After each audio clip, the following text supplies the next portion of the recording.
The door is the decision to make the project.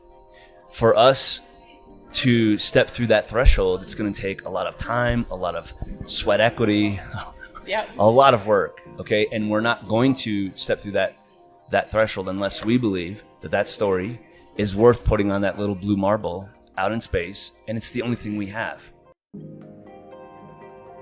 This is the Cinematography for Actors podcast. More than a podcast, Cinematography for Actors is a vibrant community devoted to bridging the gap between talent and crew. Each week, our show offers transparent, insightful conversations with industry leaders. We unveil the magic behind the scenes, from candid discussions about unique filmmaking processes to in-depth technical exploration. Join us in unraveling the intricacies of filmmaking one episode at a time. It's more than just cameras and lenses. We aim to inspire, educate, and empower as we peel back the curtain on the art of effective storytelling. Now on to the episode. Hi everybody, this is me, Haley, from Cinematography for Actors podcast. Welcome to another episode. Next to me I have Indiana, also from Cinematography for Actors podcast. Hi Haley, how you doing? You know what we're from, because that's what you're listening to. Hell yeah. Hey, what have we got for everybody today? Well, first of all, I want to say hi because it's been a while since we've been on this podcast. It's been a really long time. And we've just been busy prepping for you some very cool things. So please stay tuned. We made some stuff for you. Yeah, we sure did. And this is an intro for 3 podcast episodes, shorter ones, that have been kind of compiled together for our time at Mammoth Film Festival. And we met with the production company Lunar Door, who had 3 films there in both the dramatic categories, dramatic feature, as well as action sports. So please enjoy. We obviously interviewed the teams and cast on both couches there about all the technical, practical, and creative questions we had. So we hope you enjoy. Hi everyone, and welcome back to another Cinematography for Actors podcast episode here at Mammoth Film Festival. I am joined by a wonderful and large-filled couch of talented artists that are coming together to do a quick interview with us for the fall. Is this the North American premiere of the fall or world? Yeah. Okay. World premiere, right? World premiere, and we're on the couch here talking about it. Okay, so let me introduce everybody here while we have them. So Sean Hart is our director and writer. Michael Schilf, producer. We have Jeremy Sumter, one of the actors, Cassie Scarbo. Yeah, thank you. Matt Fahey and Thomas Cockerell.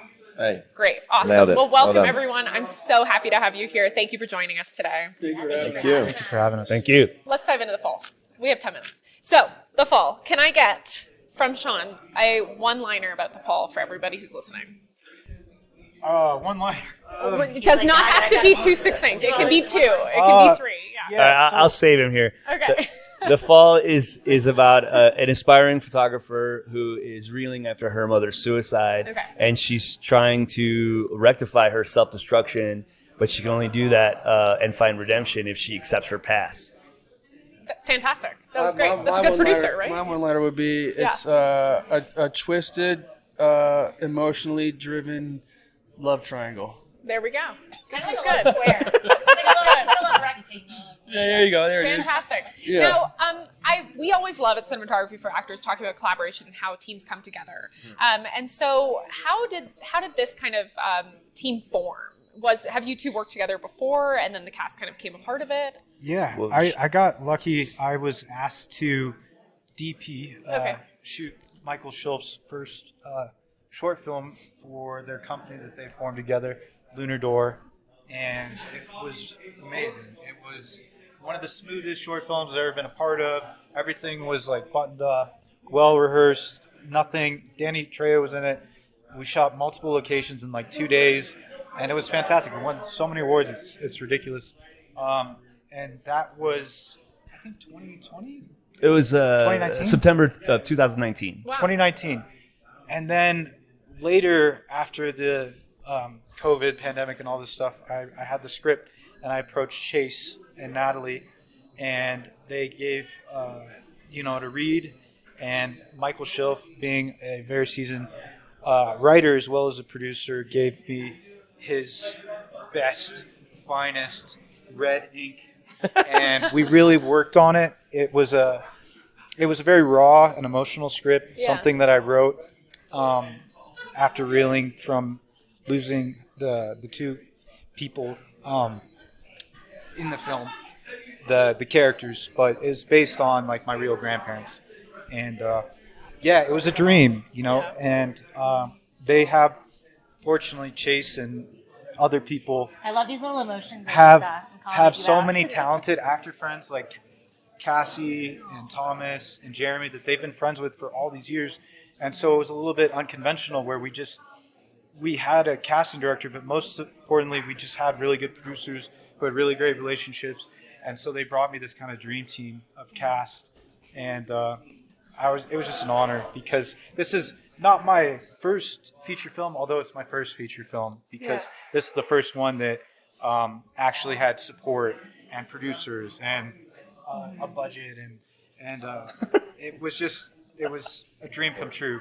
We spent the 3.5 weeks in this little beach town making a movie in the real locations with actors who were embodying like the very essence of these real people that I based the story on, and they just brought so much truth and life to it, and You all became a family up there. Yeah. Straight up. Now let's dive into that a bit. So for the wonderful cast that have joined us, what was it like as actors, knowing it's based off of someone close to your director, your writer and director? What is that process like coming on board, hearing about it, and then also checking in kind of constantly with yourself and the director on set during production? Like, what is that process like? It's a huge responsibility. I was going to say on that, you know, you know that it's a personal story to Sean, but it wasn't until I really got to set that I got to meet him. And the responsibility really kicks in. We're shooting in these real locations that he grew up in. He knows that beach. He knows that town. His family were also on set helping. I mean, it was a very personal project for him. And so as an actor coming on, you realize how important that is and how respectful you need to be to bring someone's work of art, but also true life story, based on true life story to life. Wow. And what is it like to have, we're talking about, you know, these triangles and these squares of like the dynamics between characters. How is that built on set? Is that something that you're kind of exploring during prep, or is it something that's happening in almost like an improvisational way on set? The good thing about this movie is like what Sean was saying is that me, Cass, I met Tom and when we did the table read, and the first day I met Tom, it was like boom, we were like so fast. Wow. Like you thought we'd known each other for life, right? Sick. Brothers for life, and but like I said, the crew, a lot of the producers, a lot of the talent, we've all known each other for like at least 10 to 15 years. I mean, I've known Cassie for 17 years. Wow. She plays my fiance, and should have asked her to marry me in real life a long time ago. Kidding. But no, it just really helped. It's like we were all well acquainted with each other, and the thing is, the story is involved. It's like there's a lot of history between some of the characters and these people. Yeah. You know, in this small town, and so having that background already just really helped us to move forward really quickly. And just tap right into it right away. Amazing. Yeah. And Michael, you seem to always pick stories, because we were talking yesterday about Tracing the Divide, and you're here with 3 films that have this heart and the soul. And without even, talking too much yet about it, it feels like that is already something that is a huge part of the fall. What is it like for you as a producer choosing stories that are always integral to kind of like humanity as a whole? It's actually pretty easy. Yeah. When we built our company, it was important that we had foundational pillars. And the reason why it's called Lunar Door is when you look at the logo, you see a little man on a lunar surface and a door. Chase and I, we're the little man. The door is the decision to make the project. For us to step through that threshold, it's going to take a lot of time, a lot of sweat equity, a lot of work. Okay. And we're not going to step through that threshold unless we believe that story is worth putting on that little blue marble out in space, and it's the only thing we have. That's it. So we only want to produce stories that we believe are a gift to Earth, to the people. And if we believe that it can change lives, then we're going to put the work in to do it. Fantastic. I love that. I think it's so wonderful because, all of the stories that, you're choosing to bring into to your company, and then also talking about the personal story, you're talking about like the, let's put it on the blue marble, let's put it on Earth and as a whole, and how individual stories can relate to us as a whole. And I think that's so wonderful, especially when you can see that you've had that collaboration for years and you've worked together. I'm sure it comes through on the film. Yeah, no, I just wanted to say a quick little. Look at this. Two, Mike. Which one do I choose? It's a love triangle. You are covered. Yes. Square. Yeah. So no, I just wanted to add, it was obviously it is a personal story, and that's what makes it so special. But I think what also made filming just such an incredible experience was there was just such a safety and comfort, because we all know each other. We have great chemistry already as friends, and even, the people that we had just came on to meet, we just all clicked instantly. And I'm just so grateful to have had a director and producers that made it so safe and comfortable to play, to be vulnerable, especially when it's something that's so close to home. Yeah, you made me emotional. I cry for everything. But it's someone's real life story, so that made it that much more special. Yeah, and vulnerability is just such a key part of the process, I think. So that's so wonderful that it's like a safe space that we're creating to build that world in. Now, I know we have to wrap things up, but what are you hoping? I know this is the world premiere, so congratulations once again. What are you hoping the audience's biggest takeaways are for this project? I know this, that when people are going to take away from this movie, there's going to be a lot of tears, because the thing is this: it's real life. It's about love and love lost, love found, and like loss of family. It's everything that's real life that we go through that we're unprepared for, and that it will make you think about how to prepare for it, which is something you can't really prepare for. Yeah. And this movie really shows that. Redemption. It's a story about healing and about what you need to do to heal, and that's accepting your past and accepting where you've come from to be able to move forward into whatever part of life you want to move into. Incredible. Well, I feel like my word this year, and I've said this from January, my word this year I'm focusing on is like surrendering more into things. Yeah. And so I feel like this film is probably perfect for anyone who is looking to heal or to surrender, to like connect, really. So huge shout out to also Jocelyn.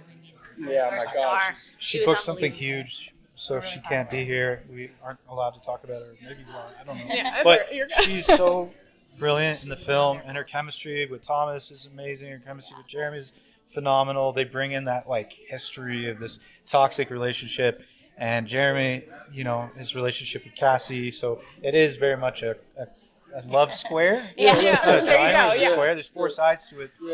But then the family dynamic is, I think, what makes it a little different, because it's not just a love story. It's really like an adult coming of age story. It's about a girl, who lost it. Well, thank you all so much for joining me here on the couch for like 10 minutes in the cold. I'm very excited for everyone to see the fall, including myself and our whole team. So thank you so much for taking the time, and we'll see you at the next one. Thank you for having us. Thanks, Thanks, guys. Hello, welcome back to another special episode of the Cinematography for Actors podcast. I'm your host, Haley Royal. We're at Mammoth Film Festival. We are back again with EP Michael Schilf, EP Chase Cougar. We're really excited to have you guys back today. Good to be here. And we're extra excited to have Britton Morris and DJ Kilpatrick, who are both athletes, writers, directors, producers, and the lead talent for Ice Cross, Life on the Edge. I just learned that this is a sport, and they all tried to explain it to me, and I actually loved the way you did it. So please try again to tell me what this is, because it sounds dangerous and it sounds scary, and I know that you are in hockey gear. You have to be fully protected to do this. And it's on a hill. Is it icy or is it snowy? Oh, it's icy. It is. Well, okay. Some of the races are icy. Some of them are, depending on weather, can be a little snowy. But okay, for the most part, it's a track made of ice, and it's downhill, and there's different features and jumps and things like that. And you're wearing hockey gear to an extent. A lot of people modify it and stuff. And, right. And yeah, you just race against 3 other athletes down a hill, 4 guys going to war. And there's a lot of carnage. So this is dangerous for you guys who are choosing to do this. But then, how are you shooting this so that now we can watch it in Ice Cross Life on the Edge? Well, we had 4 guys running all over the track at all times. Running all over in skates on the icy track? Oh, no. Running down the ski hill and up the ski hill to get different shots. We didn't have a huge crew with this. It was a bare bones crew. Okay. So our guys were doing the best they could do. and cover as many sections of the track as they could. But it was a challenge, no doubt about it. But we're right next to the track, and sometimes standing on the track where it is not recommended. Sometimes in the middle of the track. Yeah. Middle of the finish line, DJ's standing there with the camera, and people are just ripping by him. I'm like, are you supposed to be standing there right now? You're supposed to be standing in the middle of the track while we're racing? But you just gotta get the kind of shot. yeah. You gotta get the shot. Anything for the shot. That's right. Yeah. Okay. So what were you shooting on? Do you guys know? We had a red. We had red two Komodo. Sonys, and I don't know what a bunch of GoPros. Yeah, a whole lot of GoPros and Yeah, some yeah. drones. Yeah. Honestly, sometimes GoPro's the way to go. I think we had some Insta360 shots or GoPro 360 shots. And some beautiful drone shots. Yeah. Yes, the drone shots are incredible. Okay. This guy right here was the proponent for all the drone shots. We would be like so cold and miserable, and he would be like, all right, we got to get outside and get another drone shot. And our videographers were like, we've already gotten this drone shot. And he's like, nope, this sets the scene, sets the mood here. We got to do it again. And it turned out to be one of the most important shots throughout the entire film. It sets the scene for it. Yeah. Okay, so, and then DJ, you are doing voiceover, narrating, you're telling the story. When does this process happen? Is it after everything's shot, or you're doing it during? When are you finding time for this? Yeah, that's a good question. Time was not on our side. So when the editor was editing the doc and we were writing out the script on what, was going to be said and what I was going to say, I basically just filmed myself on a cell phone, sent it to him, and I was like, do what you can with this. Okay. And then we got it down to like a final version, a locked version of what I was actually going to say. And then we got myself in a studio and recorded it there. Okay. So, Yeah, because we didn't know what the story was going to be because it's all real. So we filmed the entire thing, and then we're like, okay, we have to find the storyline in this. And then everything that he talks about is like connecting the storyline together. And that's kind of how we came in because, I met Britton through DJ, and DJ, I brought him on as a producer on one short we did, and he like caught the bug and was like, I want to do this. And so what we did in the beginning was help kind of shape a narrative with these guys and like make sure to be aware of this. All these things are going to be happening. You're out there shooting a doc, you're meeting people, you're getting these interviews. So that just to be aware of these things to make sure to get it to find an opportunity for this story. Yeah, what are you looking for when you see all of this footage and what are you looking for to be able to shape a narrative? I mean, we're looking for heart. We're looking for something that grabs your emotions in a real way that you can connect to when you're watching it. So it's not just about a sport. You're actually seeing these individuals and what their story is. And so that was a main thing, was following 4 racers and following their personal journey and what this sport does to them, what it inspires them to be, and how that inspires other people. And that's kind of why this movie is very special, is because you get to know these 4 guys, and then you get to know kind of him as he's narrating too. And it's really cool. Yeah. I think everybody has a story, and it's the interviewer's job to pull that story out. So be very curious, ask all the questions that you can. And then how can you relate that story to the audience? How can you relate that story to everybody else? So that's what we tried to do. Right. Yeah, and he found his calling as an interviewer. I mean, I think one of our athletes referred to him as Barbara Walters afterwards. It was very impressive.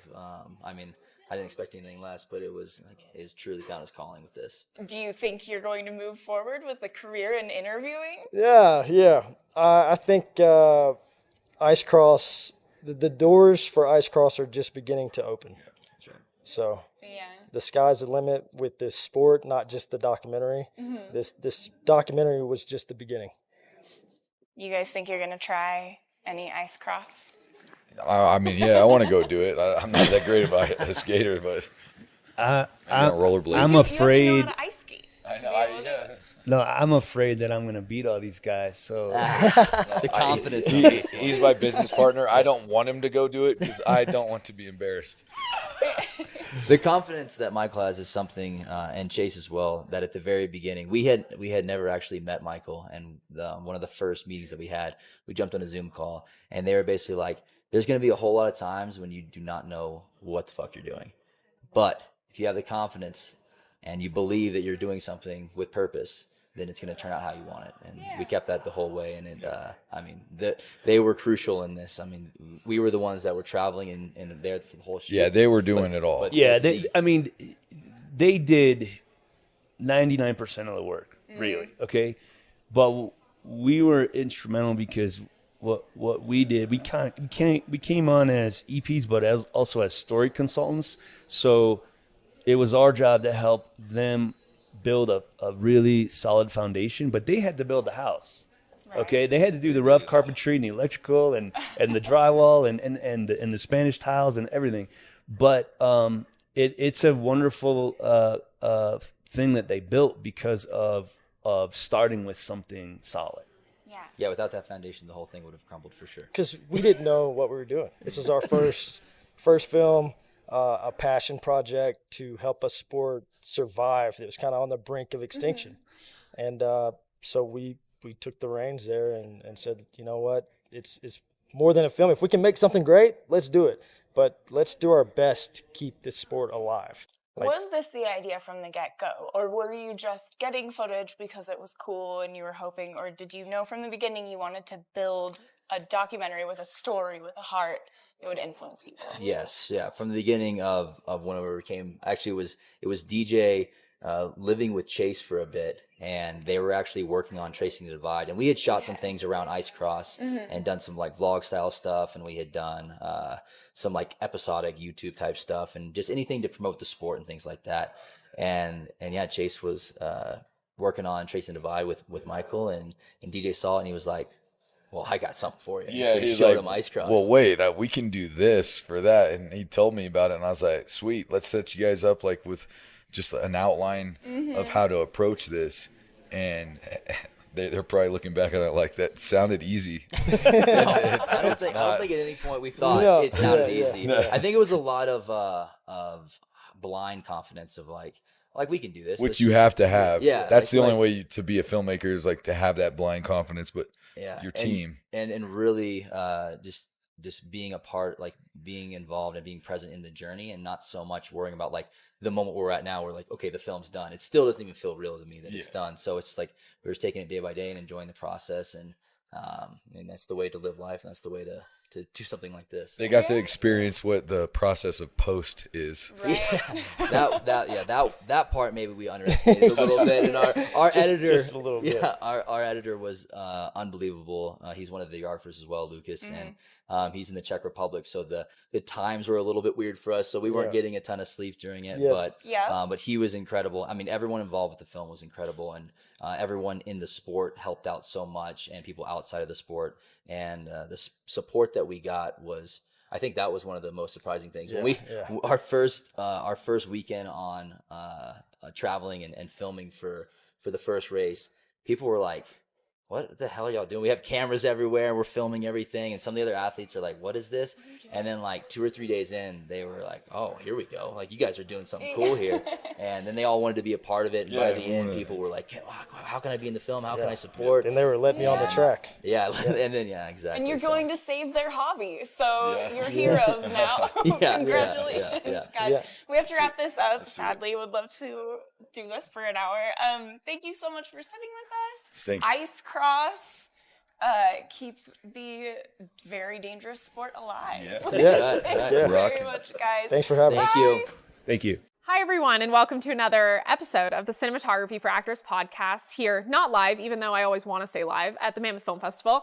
I am joined by this wonderful filmmaking team who are all present for their screening of Tracing the Divide, which is a story about two lifelong friends who cycle from Canada to Mexico. Is that correct? Correct, yes. Fantastic. And this is a feature documentary, action sports feature, I think is what it's under. And I'm really excited to dive in. So let me introduce our wonderful, talented crew and cast. We have Michael Schilf, producer and writer.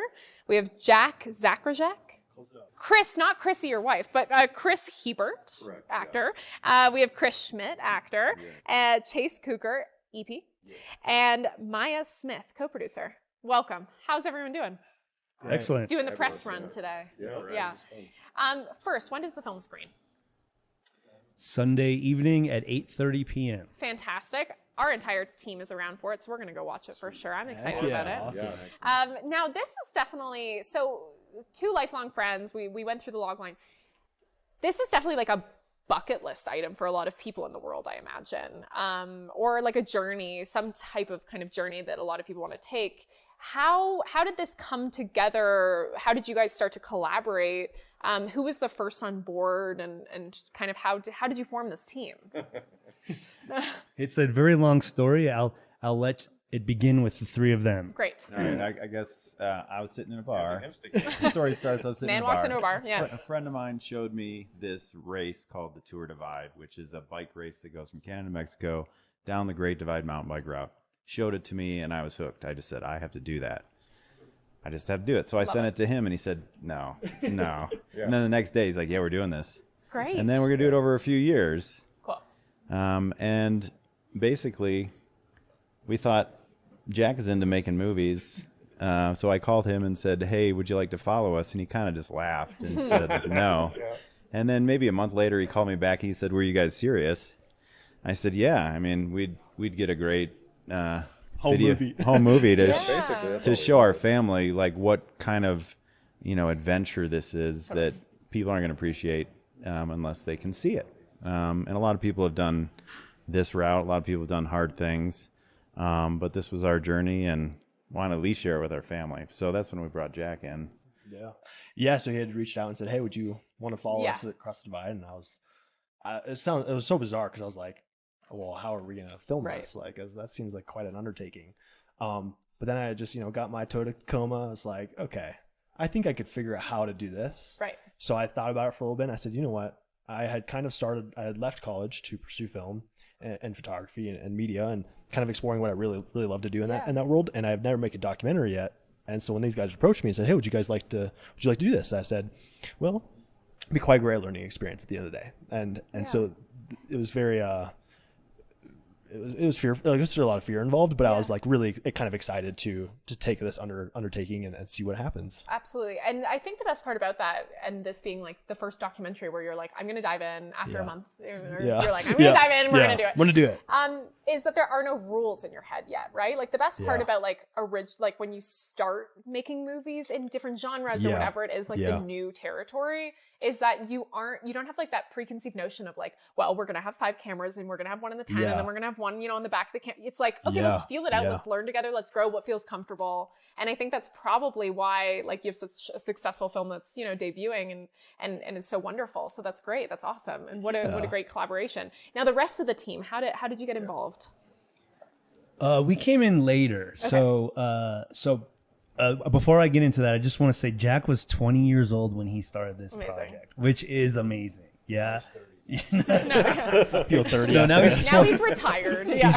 Now he's 23, but he feels like 100. Right. Yeah. Of course. Right. Yeah. No, he was on with them for 24 days. He shot hundreds of hours, and then he edited a film that was about an hour 40 minutes, maybe hour 45 minutes, that was just documenting them on the ride. Yeah.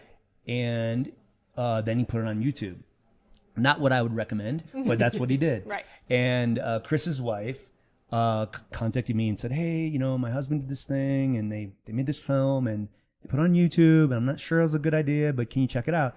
And I did, and I saw there was heart, and there was a really powerful narrative, and it was so much more about the journey of purpose and enlightenment, and even though it happens to take place with cycling. So I said, there's something here. Let's set a meeting. We had a meeting, and then the first thing I said was, please take it down off of YouTube. Yeah. Which they did. Yeah. And then we started the conversation of, if our company comes in, we can really help shepherd this and make it a full feature film that has all of the parts it needs. Yeah. And they talked about it, because at that point it was just the 3 of them. And once they agreed that was the right decision, then we moved forward. Wow. Filmmaking is hard, but I also think obviously this journey is really difficult. And so merging the two while still trying to make a story out of it. Obviously a lot of stuff happens when you're kind of on these journeys, but what was when you talk about heart and soul, how did you make something that seems so overwhelming and kind of bring specificity to it, to know what to capture? What were like your rules you created in your head to be like, this is how we're going to kind of start to do this? And what was that conversation like? Yeah. So, I mean, I was really unsure. Like you can't plan for this, for a film like this. Like you can, you tell the story 3 times. You tell it in pre-production, you tell it while you're shooting it, and you tell it in post-production. So you tell the story 3 different times. The problem is you're not going to really know the story. Now these two, I knew Chris Schmidt really well. I didn't know Hebert super well yet, but I knew that they had personalities. So I said, if I just document the conflicts and their journey, something will arise.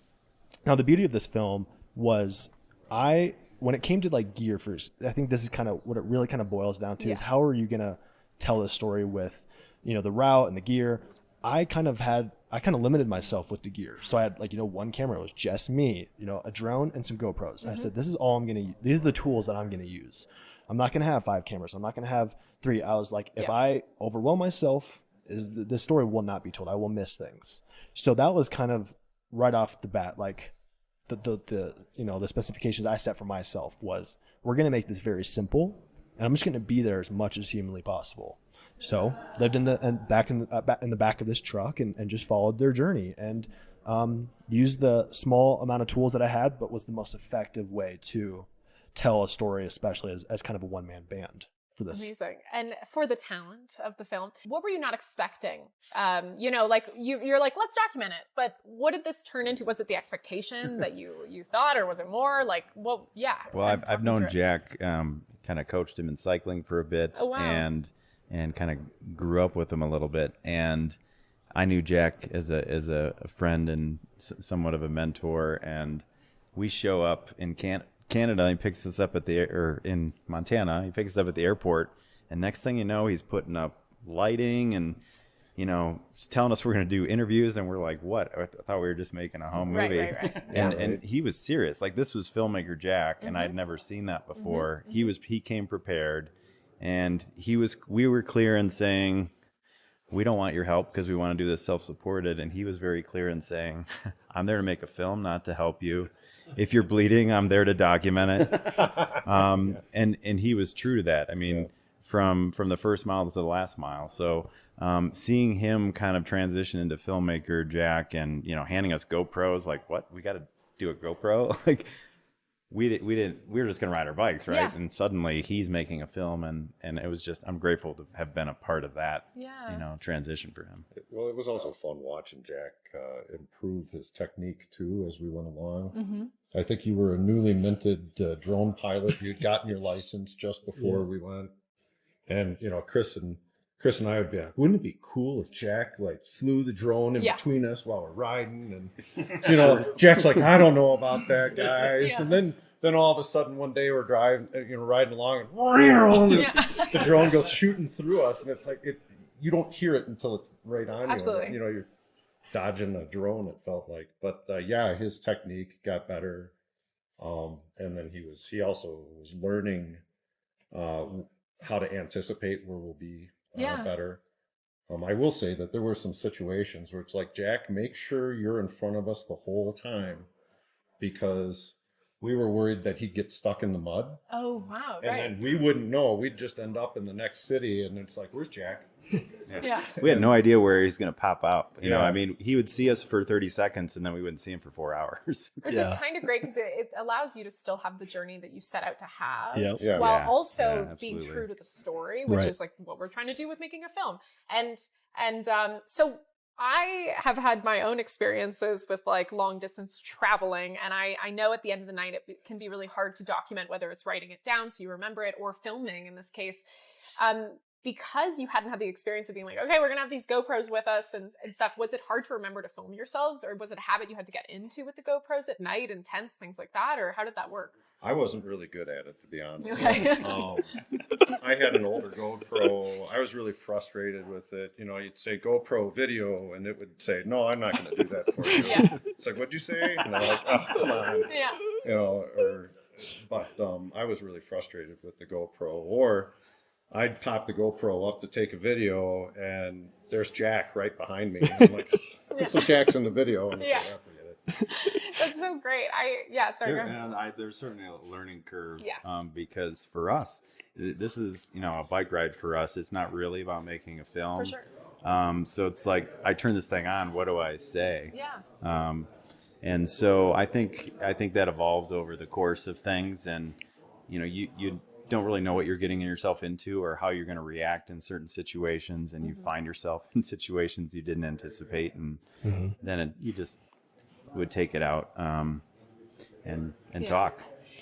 It's very organic, very real. Which is, I think, the best part. Right?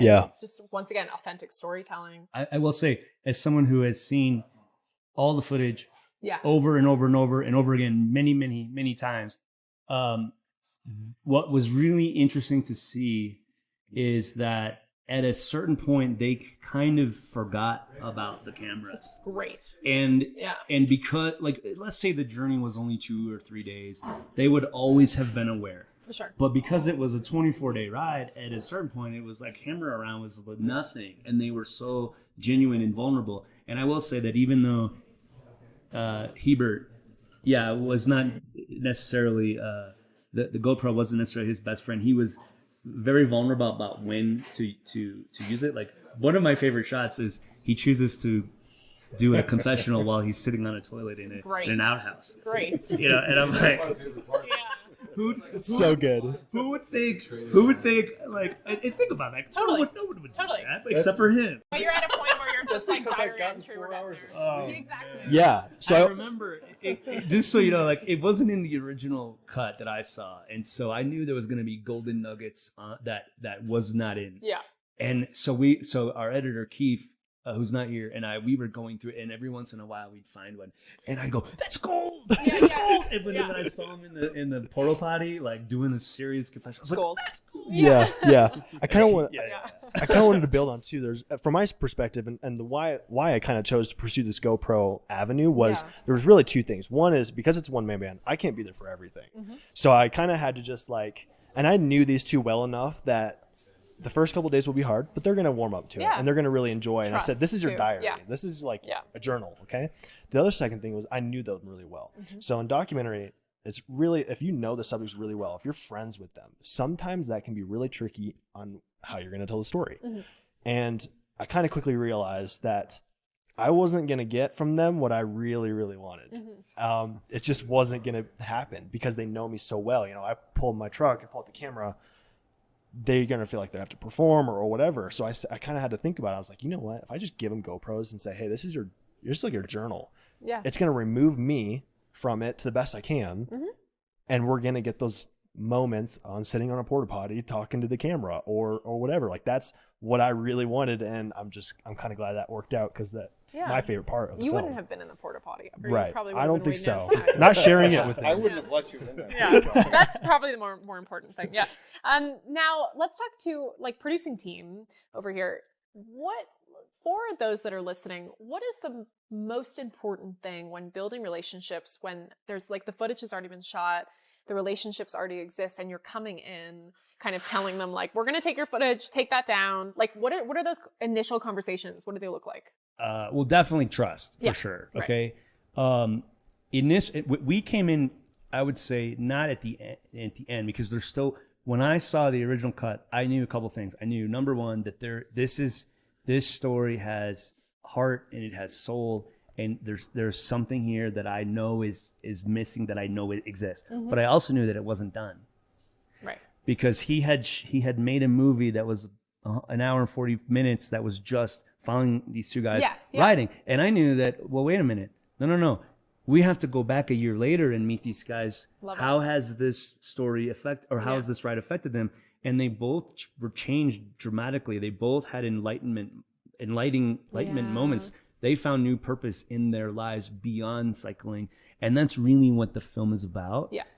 So trust is really it, because this team of three had to trust this team of three. Yes. Yeah. That we're going to now continue filming. We're going to, and then because Jack lives in Colorado, these guys live in Wisconsin, Maya and I are in LA, Chase is in Austin. We're all over the place, and the editorial was 6 months. it was impossible for Jack to be there for the editorials. So he had to trust us. I think collaboration is kind of like the foundation of all we do in film at the end of the day, and so it's so wonderful to see that like torch passing kind of back and forth, so that you can kind of be here from an audience perspective as well, because that's kind of what you're coming in as. Like, of course you're coming from producer side, but you're also, the first time you're watching it, someone's sending it to you, you're coming in from audience being like, I want to know what happens a year later. What happened to them? Like, I want to see kind of the intimate moments. And so that's why it's great to kind of have you guys on board. Yeah. Well, I mean, that's what our job was, to present like a perspective and gain their trust in a genuine way to how can we shape this and what are we seeing and how can we make that. And Jack, they all three trusted us with that, and then gets to step away from it, come back to it, and it turned into something just really beautiful. And that's how we presented it, basically, to come on, is just allow for a safe space of trust. Absolutely. So. Yeah, I kind of wanted to add to that. I mean, when Michael, I had released the film in South Africa, actually. I was in South Africa, living there for a little bit, and I had released the film on YouTube originally. And, you know, I had stayed there for quite a while. And so Michael said, hey, let's have a meeting. So I think it was either really early or really late. I don't really actually remember, but I had a meeting with him. And I remember saying to him, I said, hey, like, I really want to take this up to the next level. I agree with you. Like, this could be way better than what it is now. I can't see the forest from the trees per se.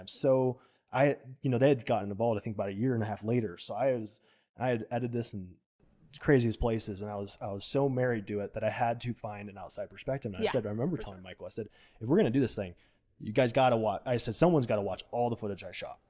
I said, that's kind of like something that I really want. I was going to ask that as a question. You're like, I watched all that footage, and I'm like, this is a good like producer, like for producers who are like listening, who are just kind of coming that, watching the footage and understanding the parts of story, even though there might be thousands of hours, is so crucial, right? Yeah. I should have gone lower, so it seemed higher instead of being higher. Yeah, I know. But I knew for a fact that there was gold I missed. I knew it, but I couldn't see it anymore because I had already watched all the footage, obviously, and I was like, and I had put together what I had saw, but with other perspectives, this is the product you're going to get now, which is what we have now. Is like with the other perspectives, you're going to take it up 10 levels. Yeah. But I knew. And testament to those guys, and especially Keith and Michael, or Keith is our editor, I was like, guys, I know there's things you got to miss. So I said, would you guys mind watching every frame? And they did. And that's why I believe this film is just so amazing and where it's at now. Fantastic. And I would say that documentary filmmaking is very, like, we come from a narrative background. Right. This is actually our first documentary that we jumped into. Congrats to everyone here. Yeah, because thank that's like you. the first doc for literally everyone on the couch, right? Yes, oh my gosh, fantastic. Yes. Yeah. But we understand story. Yes. We understand structure. That's we all it understand is. character, right? And so Jack, really all three of them, what they set out to do was to make a cycling film. And that's what he made. Not really understanding that it's not a cycling film. Yeah. And then when the experts came in, and we weren't looking at like what is the coolest cycling shot or what's the most dramatic drone shot. We were really just focused on character and plot points, and we structured the entire documentary based upon a narrative structure, 3X, 8-sequence design, plot points, the whole thing. Fantastic. And what I think that is valuable to aspiring documentary filmmakers is it's the story. It's still the most important thing. And there's these stories haven't changed. Like the rules of story hasn't changed for thousands of years. And it's like just a testament to like we just want to love our heroes and our villains and see like the human parts of them. Right. Now to round it up, because I know we've already gone over, but I just really loved wanting to talk about this. To both the Chris's here. What are the life-changing things that you can tell us that you kind of came out of a year later that we explore in the doc? I'm going to say, if I tell you what that was, it'll spoil the end of the movie. Great. This is the perfect marketing. That's right. Yeah. I'll sum it up. Hero, villain. I love it. I'm definitely not going to spoil anything, but there are moments that you're going to dislike Chris Schmidt. But there are moments that you're going to absolutely love him because he's incredibly tender and gentle and understanding. You're always gonna love Hebert. Because we can all learn from Hebert. It is amazing that a grown man can be so honest and vulnerable. It is a strength. Yeah. And I think that Hebert's one of the strongest people I've ever met in my life. Fantastic. And Chris Schmidt. And Chris Schmidt. Yeah. I'll do it. As a result of yes. my hero. Yes. Yeah. They learn from each other. They both give each other. Yeah. And they both have enlightenment, and they both are changed dramatically because of it. I will add this. My favorite quote that fits the movie best is, "If you want to go fast, go alone. But if you want to go far, you go with a friend." And he's one of the reasons why I was able to do the ride. And I couldn't have imagined a better person to do it with. Fantastic. I literally cannot add any more to that because we have to end on something like that. Thank you so much for joining us here at Mammoth Film Festival for, is it the premiere or? Yes. World premiere. The world premiere of Tracing the Divide, the wonderful filmmaking team. Go watch it. I know you're going to want to after this. Great marketing here. Thank you all so much. We'll see you soon. Thanks, everyone. Bye. Join us in bridging the gap between talent and crew. Start by subscribing on your preferred podcast platform, sign up for our newsletter to stay up to date on vendor discounts, community events, and new podcast releases, and educate yourself through our free course releases on YouTube. It all starts at cinematographyforactors.com. And if you like this episode, consider leaving a review to make it easier for other listeners to find us.